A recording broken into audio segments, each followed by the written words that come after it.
오늘 이사야 30장 말씀을 통해서 말씀을 깨닫는 지혜와 응답받는 기도의 은총이 우리에게 넘치게 될 줄로 믿습니다.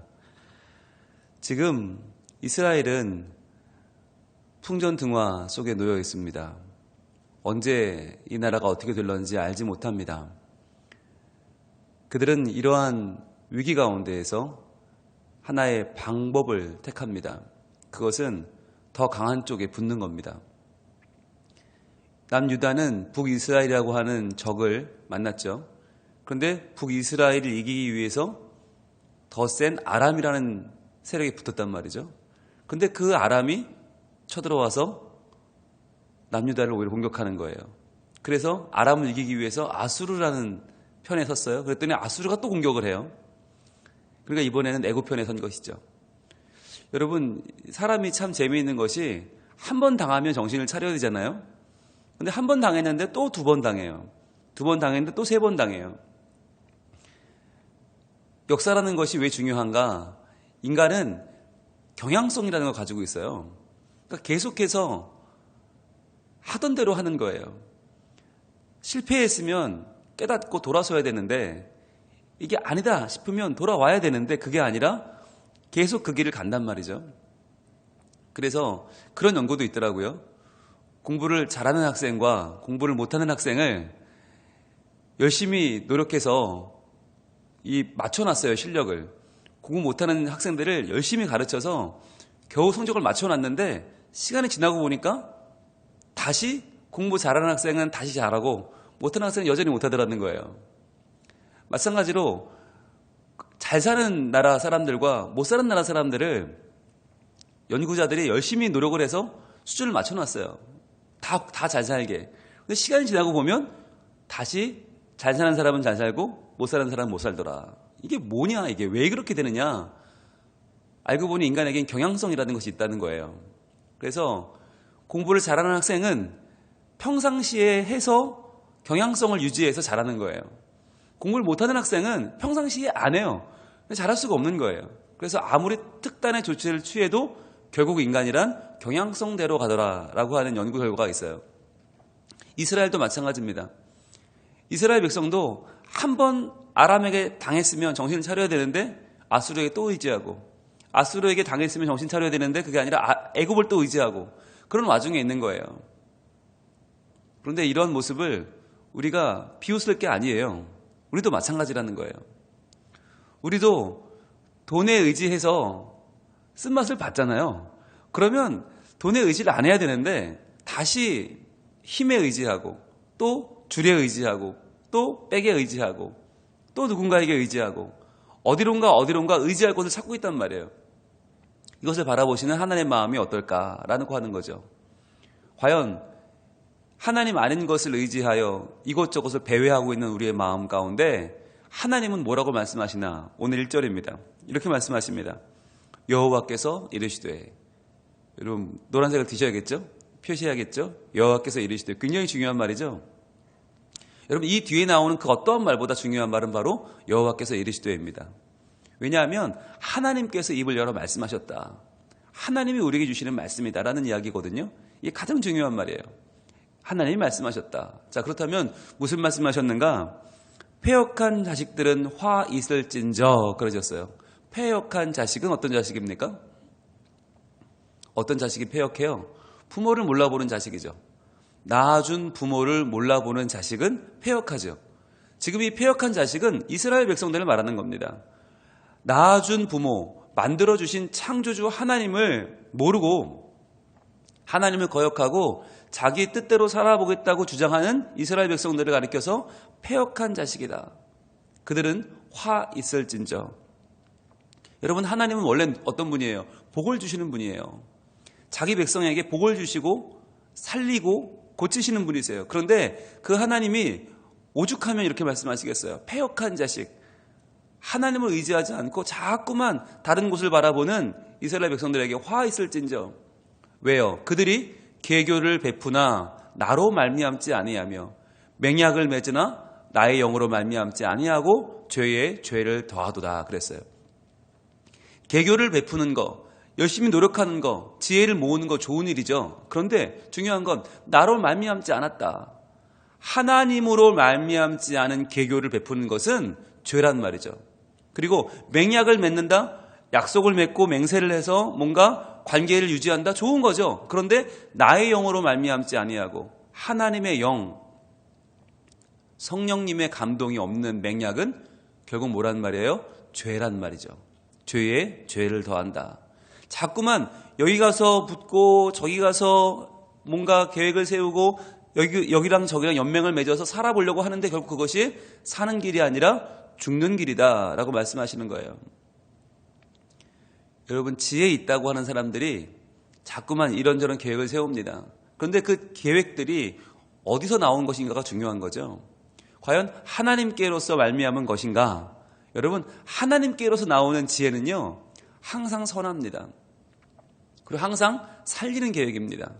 그런데 세상 사람들이 가져오는 계획을 보면 이게요, 선하지 않아요. 분명히 뭔가가 꼬여 있어요. 분명히 무슨 배후가 있어요. 어두운 이유가 있어요. 그리고 이대로 하면 나는 사는 것 같은데 누군가 죽어요. 그건 좋은 계획이 아니죠. 여러분, 우리가 차라리 악한 데는 밀어난 게 낫습니다. 어떤 사람들은 악한 데는 지혜로워요. 선한 데는 밀어내요.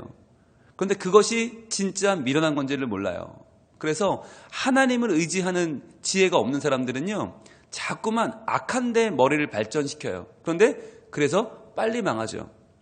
더 빨리 망하는 대로 달려가는 거예요. 하나님 뭐라고 말씀하시는가? 나로 말미암지 않은 것, 나의 영으로 말미암지 않은 것들은 다 뭐다? 죄라는 거예요. 그래서 죄에 죄를 더하고 있다는. 하나님은 우리의 삶 가운데 하나님으로부터 말미암지 않은 죄들을 경고하고 계십니다. 과연 내가 오늘 생각하는 이 계획은, 이 뜻은, 이 계획은 과연 이 미래는 어디서부터 온 것인가? 과연 이렇게 해서 내가 얼마를 버나, 내가 얼마나 잘 되나, 얼마나 내 이름이 높아지는가가 중요한 게 아니라 더 중요한 건 어디서부터 이 생각이 나왔는가가 더 중요한 거예요. 내가 왜 이 생각을 하게 됐는가? 그게 중요한 거예요. 그래서 우리는 항상 동기에 집중해야 된다는 거죠. 결과보다는 과정이 중요하고요. 과정보다는 동기가 중요합니다. 근데 사람들은 동기나 과정을 중요하게 여기지 않아요. 결과만 따져요. 결과가 잘 됐나? 얼마나 잘 됐나? 그것만 따져요. 그러다 보니까 다 망하는 거예요. 왜냐하면 결과라는 건 조작이 가능합니다. 얼마든지 수를 쓸 수 있어요, 결과는. 그러나 결과보다 과정은 더 정직하고요. 과정보다 동기는 가장 정직합니다. 그래서 우리의 눈이 동기에 가 있어야 되는 거예요. 왜 시작했느냐가 중요한 거예요. 그래서 항상 우리가 뭘 행사를 할 때도 몇 명이 모였냐, 그건 제일 중요하지 않아요. 그게 결과거든요. 근데 몇 명이 모였냐보다 더 중요한 게 과정이 어땠느냐, 동기는 어땠냐가 더 중요한 거예요. 여러분, 사람은요, 억지로 끌어모으면 돼요. 돈 주고 사오면 돼요. 그러니까 몇 명 모였냐가 중요한 게 아니라 그 사람들이 어떤 마음으로 모였냐, 어떤 마음으로 일이 시작됐냐가 더 중요한 거죠. 그래서 자발적으로 정말 하나님을 섬기기 위해서, 정말 하나님을 사랑해서 그런 동기로 시작했는가, 그리고 서로가 이 일을 위해서 믿음으로 연합하고 서로 기도로 준비하고 여기까지 잘 왔는가가 더 중요한 것이지, 몇 명 모였나, 뭐 얼마 모였나, 결과는 별로 중요한 게 아닌 거예요. 하나님은 우리에게 오늘도 우리의 동기를 돌아보라고 하시는 거예요. 동기와 과정에 주목하라. 그래서 나온 결과가 아름다운 것이죠. 이렇게 이어집니다. 2절입니다. 그들은 누구예요? 패역한 자식들이죠. 패역한 자식 이스라엘이죠. 그들이 바로의 세력 안에서 스스로 강하려 하며 애굽의 그늘에 피하려 하여 애굽으로 내려갔으되 나의 입에 묻지 아니하였도다. 바로의 세력 안에, 바로 애굽이죠. 애굽 왕 바로. 여러분, 바로가 사실 얼마나 큰 원수입니까? 이스라엘 백성이 출애굽을 시작하면서 이 민족이 이루어질 정도로 출애굽은 그들의 민족의 정체성입니다. 아이덴티티입니다. 그런데 그들이 다시 바로의 세력 안으로 들어갔단 말이에요. 왜요? 스스로 강하려 하여. 이게 중요한 거죠. 스스로 강하려 하여. 그들은 어디서 강합니까? 하나님 안에서 강한 백성들이에요. 하나님 안에서 능력을 바라는 하나님의 자녀들인데 하나님을 떠나서 스스로 강해져 보려고 바로의 세력 안으로 들어가 버린 거예요. 이것은 바로 호랑이의 입속으로 들어간 거죠. 날 잡아 잡수하고 들어간 거죠. 이스라엘을 지배했던 나라의 입속으로 들어간 거예요. 나를 좀 다스려 달라고 밀어넣은 거죠. 그래서 애굽의 그늘에 피하려고 했는데 애굽에 내려갔는데 문제는 뭡니까? 가장 큰 문제는 나의 입에 묻지 아니하였도다 이거죠. 나의 입에 묻지 아니하였다. 여러분 분홍색을 가지고 한번 표시해 보세요. 나의 입에 묻지 아니하였도다. 오늘 1절 2절엔 다 죄인데 죄 중에 가장 큰 죄가 뭐냐? 하나님께 묻지 않은 거예요. 죄 중에 가장 큰 죄는 하나님께 묻지 않았다. 왜냐하면 하나님이 어떤 분이에요? 하나님은 가장 좋은 길을 예비하시고 하나님은 가장 좋은 길을 열어가시고 가장 좋은 열매를 주시는 분이에요. 그 하나님이 항상 마음을 열고 준비하고 계시는데 묻기만 하면 길을 보여주실 텐데 묻지 않았다는 거죠. 여러분 이것이 하나님이 서운해하시는 부분이에요. 왜 너희는 너희 생각대로 하느냐는 거예요. 왜 한 번 묻지를 않느냐? 물어보면 거기에는 지혜가 있고 명철이 있고 능력이 있는데 왜 묻지 않냐는 거예요. 여러분 이것이 기도의 능력입니다. 기도는 우리가 뜻을 정해놓고 하나님 꼭 이렇게 해주세요가 아니에요. 기도는 묻는 것입니다. 하나님의 입에 묻는 것입니다. 하나님 어찌하면 좋겠습니까? 말씀해 주옵소서. 그럼 하나님 뭘로 말씀하시죠? 하나님의 말씀이죠. 성경 말씀이에요. 그래서 여러분 성경 말씀을 똑같이 들어도 기도하고 듣는 자와 기도하지 않고 듣는 자는 달라요. 하나님께 기도로 물으면서 어떻게 하면 좋겠습니까? 하나님 뜻을 알려주시옵소서라고 간절히 기도하는 자에게 주시는 말씀은 응답이 됩니다. 그래서 이 말씀이 내 인생에 힘이 되고요. 내 인생을 변화하는 열쇠가 됩니다. 그런데 기도하지 않고 말씀을 들으면 아유 왜 또 이스라엘 얘기를 해. 뭐 아수르가 어떻고 애굽이 어떻고 나랑 아무 상관도 없는 얘기를 자꾸 하시네. 이건 나와는 별개가 되는 거예요. 근데 기도하고 정말 내가 어떻게 살아야 되는가, 지금 이 문제 가운데 어떻게 행해야 되는가, 안타까운 마음으로 간절한 마음으로 하나님께 나온 사람은 지금 이 말씀 한 구절에 한 구절이 다 답이 되는 거예요. 아 그렇구나 내가 엉뚱한 길 가지 말고 하나님께 다시 나와야지. 하나님을 의지하고 하나님 주신 동기에 집중하고 하나님 주신 그 뜻 가운데 살아야지라고 하는 답을 얻게 되는 거예요. 나의 입에 묻지 아니하였도다. 이게 지금 하나님은 너무너무 서운하신 거죠. 나한테 물었다면 너희가 어떻게 출애굽 그 가슴 아픈 역사를 가지고 있는 민족이 애굽의 입속에 다시 들어갈 수 있는가? 그럴 수 없는 것 아니냐라고 하는 가슴 아픈 마음을 지금 드러내고 계신 겁니다. 3절입니다. 그러므로 바로의 세력이 너희의 수치가 되며 애굽의 그늘의 피함이 너희의 수욕이 될 것이다. 여러분 바로의 세력, 이 당시에 애굽이 얼마나 셉니까? 바로가 전 세계를 지배할 때 아닙니까? 그러니까 바로의 세력을 얻는다는 것은 이스라엘에게는 정말 최고의 이건 배후고요. 이건 최고의 백이고요. 가장 든든한 힘이었을 것입니다. 그런데 이 바로의 세력이 너희의 수치가 될 것이다. 즉 너희가 의지하고 너희가 좋아하고 너희가 든든해하는 그 세력이 수치가 될 것이다. 너희가 그렇게 믿는 것이 도리어 부끄러운 것이 될 것이다 라고 하는 거예요. 왜? 하나님께 묻지 않았기 때문에. 하나님을 의지하지 않았기 때문에. 여러분 바로가 아무리 커도 하나님보다 큽니까? 그럴 수 없거든요. 하나님보다 형편없이 작을 수밖에 없거든요. 그런데 크신 하나님을 두고 능력의 하나님을 두고 작디 작은 바로를 의지한 것이 결국은 수치라는 거죠. 수치가 될 것이다. 하나님이라고 하는 내 아버지, 나를 사랑하는 분이 계시는데 그분이 아니라 형편없는 사랑을 따라가는 너희는 수치가 될 것이다. 그렇잖아요. 부모님이 나를 사랑하시는데 그 부모님은 따라가지 않고 옆집 아저씨 따라가고 옆집 아줌마 따라가면 이게 수치 아니겠어요? 마찬가지로 하나님은 우리에게 말씀하시는 거예요. 너희가 볼 때 바로가 대단한 것 같지? 아니야. 바로의 세력? 그것은 너희에게 오히려 부끄러움이 될 뿐이다. 애굽의 그늘에 피하는 그것이 오히려 너희의 수욕이 될 것이다. 창피가 될 것이고 부끄러움 될 것이고 참을 수 없는 견딜 수 없는 너희 인생의 가장 연약한 모습이 될 것이다 라고 하나님은 경고하고 계신 것입니다. 이것은 오늘날 우리에게도 마찬가지입니다. 우리가 의지하는 것, 우리가 자랑하는 것, 우리가 내세우는 것 과연 무엇입니까? 그것이 무엇이든 간에 하나님 아닌 것을 의지하는 모든 것은 우리의 수욕이 될 것입니다. 부끄러움이 될 것입니다. 수치가 될 것입니다. 우리가 자랑하는 그 어떤 것도 다 하나님 아닌 것은 우리를 지킬 수 없고요. 우리를 온전하게 할 수 없고 우리를 살릴 수 없습니다. 그래서 교회는 하나님만 자랑해야 되는 거예요. 교회가 숫자를 자랑할 필요도 없고 크기를 자랑할 필요도 없고 예산을 자랑할 필요도 없고 우리가 우리 중에는 법관이 몇 명이고 정치가가 몇 명이고 연예인이 몇 명이고 자랑할 이유가 없는 거예요. 하나님만 자랑해야 되는 거예요. 왜? 그 외의 것들은 다 수치가 됩니다. 여러분 서울 강남에 국회의원 많은 교회가 얼마나 많은지 아세요? 그런데 그렇게 자랑하던 교회들이 문제가 뻥뻥 터져요. 근데 다 그 교회 안수집사고 그 교회 장로님들이에요. 얼마나 창피해요. 도리어 우리가 자랑했던 것들이 수치가 되는 경우가 너무 많아요. 하나님 아닌 것은 다 그렇더라는 거죠. 하나님 아닌 사람을 의지하고 인간을 의지하고 힘을 의지했던 모든 것들이 도리어 부끄러움으로 다가오더라는 거예요. 도리어 저 사람이 우리 교회 안 다녔으면 얼마나 좋을까. 그런 사람들이 생긴단 말이에요. 처음에는 그 사람들 때문에 좋았는데 그 사람들 때문에 대단하게 자부심이 있었는데 결국은 다 수치가 되고 수욕이 되더라. 즉 하나님을 온전히 섬기지 않으면 하나님을 바로 알지 못하면 하나님 아닌 것을 의지하면 그것들은 다 우리 손에서 모래처럼 빠져나가고 만다는 것이죠.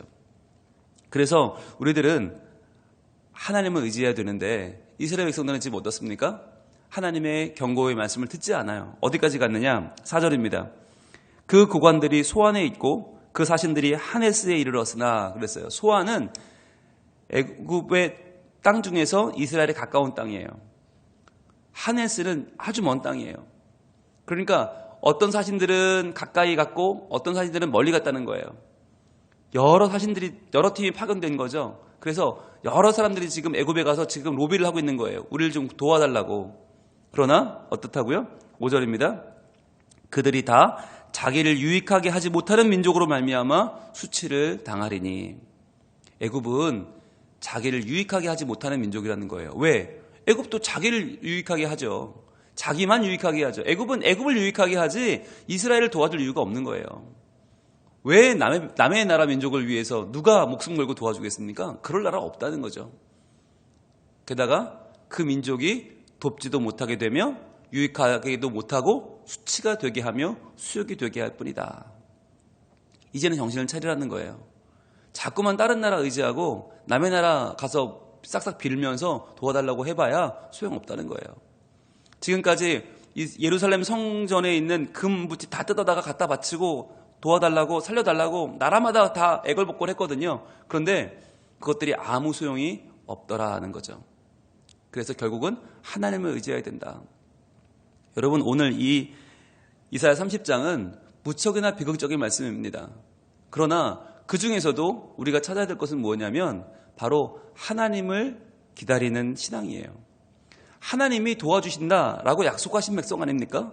그렇다면 이리저리 이 나라 저 나라를 찾아다닐 게 아니라 더 하나님을 간절히 붙잡아야 돼요. 하나님을 기다려야 돼요. 그러면 하나님께서 행하신다는 거죠. 그럼 그 약속의 말씀이 어디 있는가 한번 볼까요? 18절 가보겠습니다. 오늘 말씀 이사야 30장 18절 가봅니다.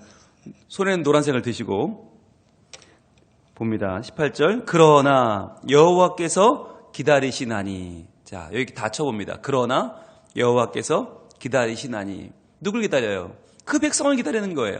자기 백성 이스라엘을 기다리십니다. 하나님은 자기 백성이 자기에게 돌아오기를 기다리고 계신 거예요.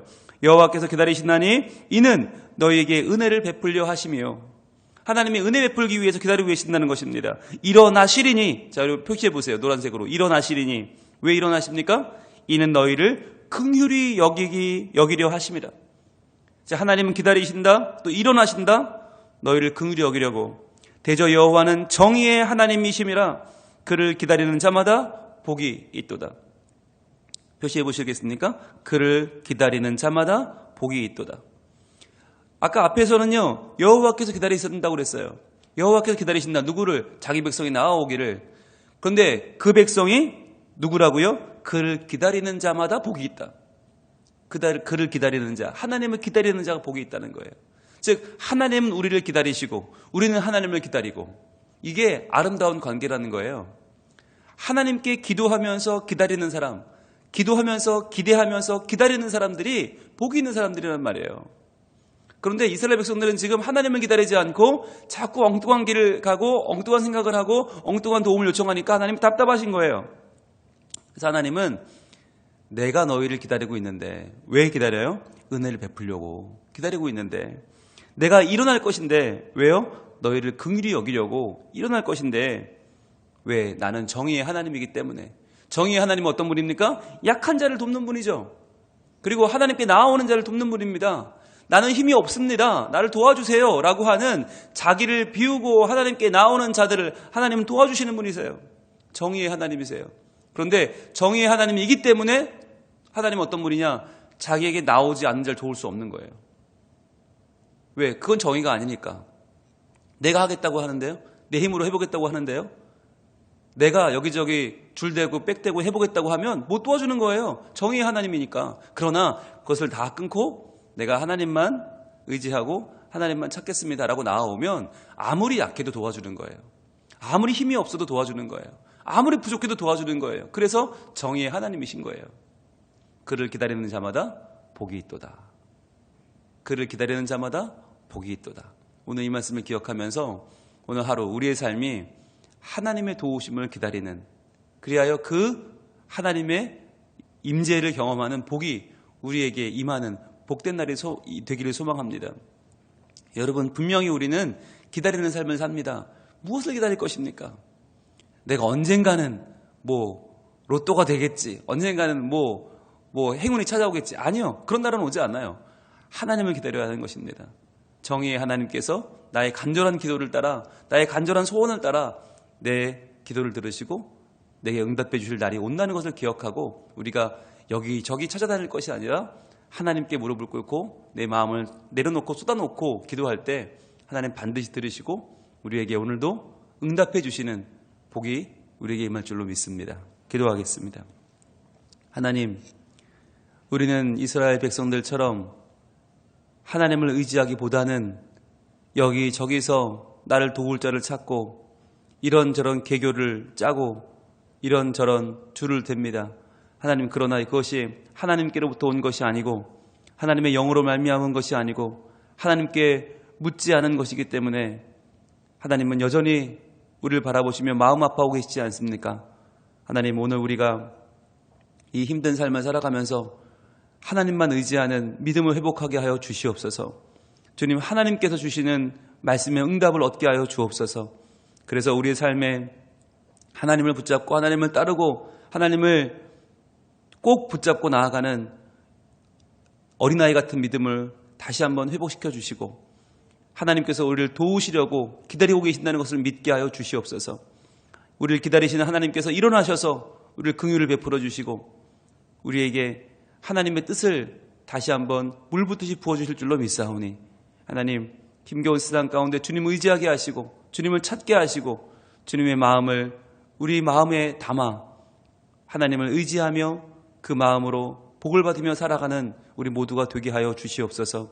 오늘도 우리의 마음 가운데 눈물과 아픔과 하나님을 향한 간절한 소원을 가지고 나와서 기도하는 하나님 백성들의 기도를 들어주시고, 기도하며 기다리며 기대하는 하나님 백성들에게 하나님 오늘도 긍휼을 베풀어 주시고 하나님의 회복을 전해 주셔서 오늘도 하나님 안에서 나음을 얻고 고침받고 씻음받고 미래가 열리는 복을 우리 모두 다 누리게 하여 주시옵소서. 예수님 이름으로 기도합니다. 아멘.